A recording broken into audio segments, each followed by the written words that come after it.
We're about to step into one of the most harrowing events in all of history, the absolute destruction of Jerusalem in 70 AD. And our guide on this journey is a man who saw it all firsthand, the historian Flavius Josephus. Through his eyes, we're going to witness a city that wasn't just conquered by an empire, but a city that, in its final, desperate days, turned on itself with a kind of apocalyptic fury. Let's get into it. This one quote from Josephus, it really says it all, doesn't it? He's describing a city so twisted by its own internal hatred that it literally began to devour itself. And this is the crucial part. Before a single Roman soldier even showed up, Jerusalem was already in a death spiral. It was caught in a brutal civil war that would absolutely cripple any chance it had of facing the storm that was gathering just over the horizon. So, we have to start here with the city's fatal flaw. You see, the biggest threat to Jerusalem wasn't the Roman army marching towards its gates. No, the war was already happening right inside its own sacred walls. This was a tragedy that was born from division, a self-inflicted wound that was going to prove fatal long before the enemy ever breached the city. Inside the city, things were chaotic, to say the least. Power was completely fractured. You had these two warlords, John and Simon, who had basically carved Jerusalem up into their own personal kingdoms. John's faction, the Zealots, they were these radical revolutionaries who had seized the Holy Temple itself and turned it into a fortress. Meanwhile, you had Simon and his Sicarii, a name that literally means daggerman, which tells you pretty much everything you need to know about them, controlling the upper city. So instead of uniting against Rome, what were they doing? They were waging a relentless, bloody war against each other. And just when you think it couldn't possibly get any worse, it does.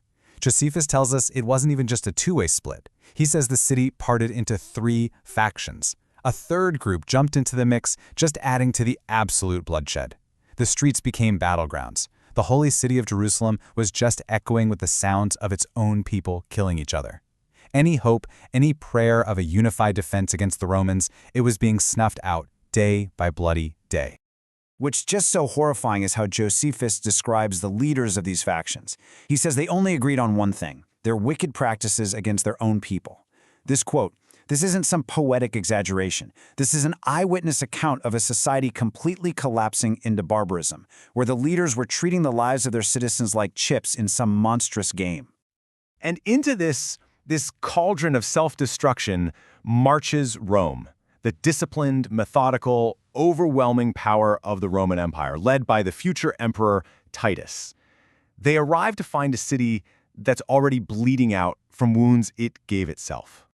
You have to understand, the force Titus brought was just staggering. We're talking 3 veteran legions that had already torn through Judea, plus the 12th Legion, which had actually been defeated years before and was now back burning for revenge. On top of that, thousands of auxiliaries and engineers. See, this was the Roman way of war. They didn't just fight, they engineered victory.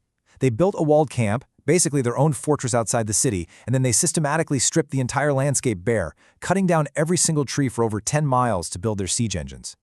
With the siege works finished, the city was sealed shut. It was a cage. No food could get in, nobody could get out. And then a new enemy, an enemy more terrifying than any Roman soldier, began to stalk the streets of Jerusalem: famine. Starvation became a weapon, doing what swords couldn't, and just breaking the will of the people from the inside out. Josephus's description of what came next is truly apocalyptic.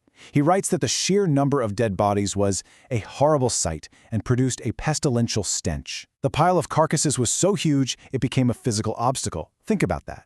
The rebels, who had murdered so many of their own people, now had to literally climb over the bodies of their victims just to get to the walls to fight the Romans. And this brings us to the story's devastating climax. The war for Jerusalem was always a war for its heart, for its soul, the Holy Temple. Its destruction would become the point of no return for absolutely everyone involved. Josephus tells us that in the months leading up to the end, it was like the heavens themselves were screaming a warning. There was a star that looked like a sword hanging over the city, and a comet that stayed in the sky for a whole year. People saw phantom armies, chariots, and troops clashing in the clouds at sunset. An unnatural light lit up the temple at midnight as bright as day. And then, most chilling of all, On the Feast of Pentecost, priests inside the temple heard a great noise, like a huge crowd of people all saying the same thing, "Let us remove hence." It was as if God himself was packing up and leaving his own house. Can you even imagine what that must have been like? For the people trapped in that city, starving, surrounded by death, watching the enemy at the gates, and then to witness these things in the sky? Were they divine warnings? For many, the conclusion must have felt inescapable. Heaven itself had turned against them. And here's the tragic irony. The destruction of the temple? It might have just been an accident. Josephus claims that Titus actually gave orders to save it. He wanted to preserve its magnificence as a prize for the empire. But in the chaos of the final assault, a Roman soldier, just on an impulse, grabbed a torch and threw it into the holy house. The flames took hold with this unstoppable fury, and the spiritual center of the Jewish world was just gone, consumed by fire. Well, that was it. That was the beginning of the end. With the temple in ashes, the city's morale was completely shattered. All that was left was the final, bloody conquest of a people who had just lost their heart. Even in these final moments, the cruelty of the rebel factions knew no bounds. As the Romans were storming the last parts of the city, the rebel fighters rushed into the royal palace. Now, it was filled with about 8,400 civilians who had gathered all their wealth there, thinking its strong walls would keep them safe. The rebels slaughtered every single one of them and took everything they had. The Roman retribution was absolute. Titus gave the order to demolish the entire city and the temple. The soldiers dug it up right down to its foundations. Josephus writes that when they were done, there was literally nothing left to make anyone believe a city had ever been there at all. Only 3 towers were left standing, as a monument to show future generations what a mighty city Roman power had brought to its knees. But the story doesn't end in the rubble of Jerusalem. There is one final, haunting coda, one of the most chilling final acts in all of military history, at a remote desert fortress. This is Masada. It's this towering natural plateau, fortified by King Herod, a nearly impregnable stronghold. And it's here that a small group of the most zealous rebels, the Sicarii, led by a man named Eleazar, made their final stand against the full might of Rome, years after Jerusalem was already a memory. After a long, grueling siege, the Romans finally built a massive ramp to breach Masada's walls. Knowing the end was here, Eleazar gathered his followers and gave this unforgettable speech. He reminded them of the vow they had all taken, to serve no master but God. And now, he said, the time has come to make good on that promise.